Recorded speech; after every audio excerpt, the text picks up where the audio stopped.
Cela fait quelques années que dans ma région, ou plutôt dans mon département, on n'a pas eu d'hiver avec du froid et de la neige. Ou du moins en très faible quantité.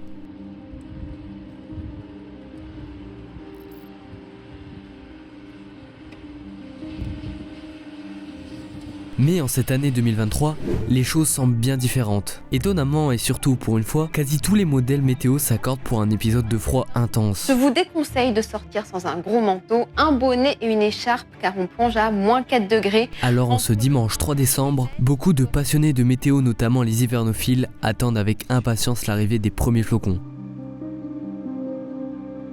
Malheureusement, étant en pleine ville, il n'y a pas grand chose à voir. La neige s'évapore avant même d'atteindre le sol. En revanche, en plaine, l'ambiance est bien différente.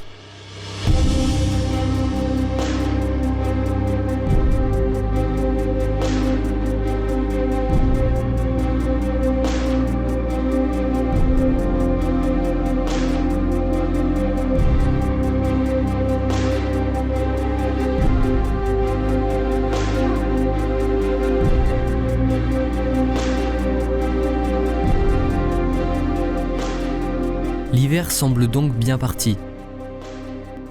Et pourtant, la chaleur va bel et bien revenir. Par heure de secteur sud-ouest, un vent qui nous ramène énormément de douceur. On vit un pic de douceur ce week-end, douceur remarquable. Nous sommes 5, 6, voire 7 degrés au-dessus des normales de saison. Notamment ce mardi 12 décembre 2023. Il faisait 15 degrés et nous étions sous un régime de traîne, donc des averses mais peu insignifiantes. En revanche, le modèle WRF visualisait quelque chose de gros se former sur Amiens. Les paramètres semblent prometteurs, mais pourtant aucune alerte. Rien qui ne laisse présager un quelconque risque orageux. À ce moment-là, j'étais en stage à Corbie, une petite ville située à une vingtaine de kilomètres à l'est d'Amiens. La journée fut longue et chaude, avec du soleil mais quelques rares averses. En fin d'après-midi, une averse totalement banale arrive dans les Hauts-de-France. Je comprends rapidement que ce sera le dernier espoir. Mais il est difficile de s'imaginer qu'une averse pareille se transformerait en un tel monstre.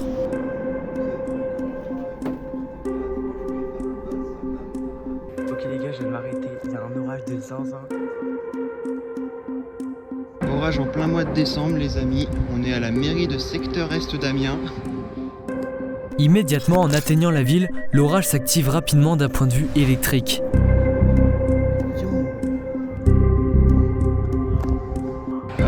L'orage en fait il est en train d'éclater en ville et visiblement l'activité électrique explose.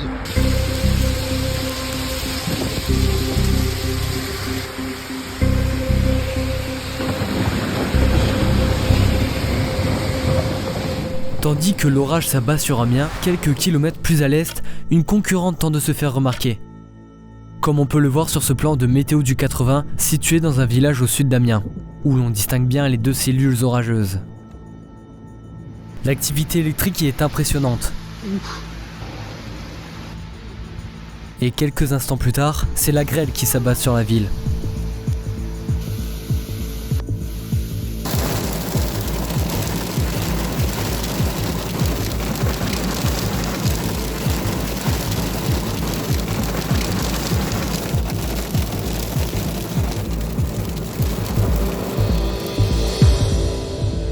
Et quelques minutes après, le calme revient rapidement sur Amiens.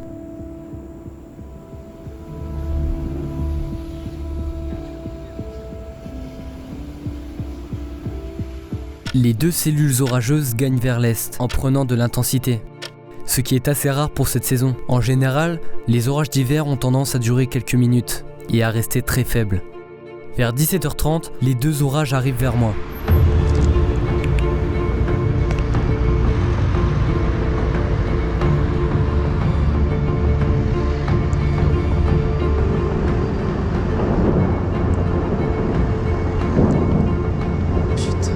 C'est une scène surréaliste à laquelle j'assiste, avec les décorations de Noël au premier plan.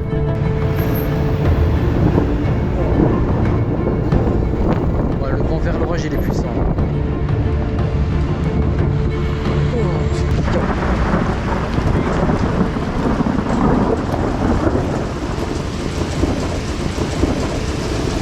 Putain, il grêle.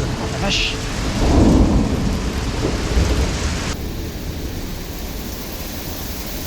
C'est sur cet éclair tombé à quelques centaines de mètres que je décide de me mettre à l'abri. Alors que je subis un déferlement de violence, Tristan, situé à peine 1 kilomètre à mon sud, est tout à fait au sec. Vachement, regarde-moi ça. Regarde-moi comment c'est noir. Mais en revanche, il n'échappera pas au deuxième orage.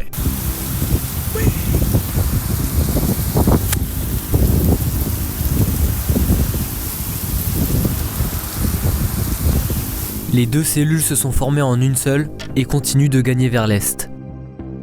Il est temps de partir à sa poursuite. Incroyable. Et une fois arrivé sur Amiens, il a pété d'un coup. Et là, il part plein est, mais là, là c'est juste l'orage. Là, je pense qu'on est en J'ai l'impression, ouais. Ouais, je sais pas. Ah ouais, tu vois, là-bas, il y a des trucs. Putain, j'ai pris. On arrive enfin à trouver un endroit où s'arrêter. T'as juste un petit truc. Malheureusement, le sol porte encore bien les stigmates de l'orage. C'est un chemin vu l'état. La terre s'est transformée en boue et quelques tapis de grêle sont encore visibles. Pas le temps de penser à ça, l'orage donne encore de beaux impacts. Alors dans la précipitation, je cherche mon trépied et mon appareil photo. Une fois les réglages faits, il me reste juste à profiter du spectacle.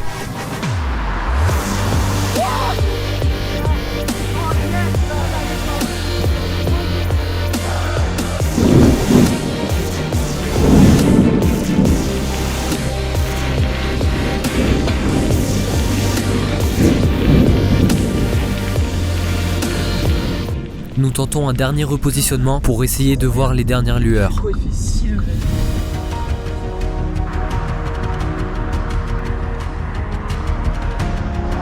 Là, il s'étend de Péronne. Oh ouais, ça je l'ai eu.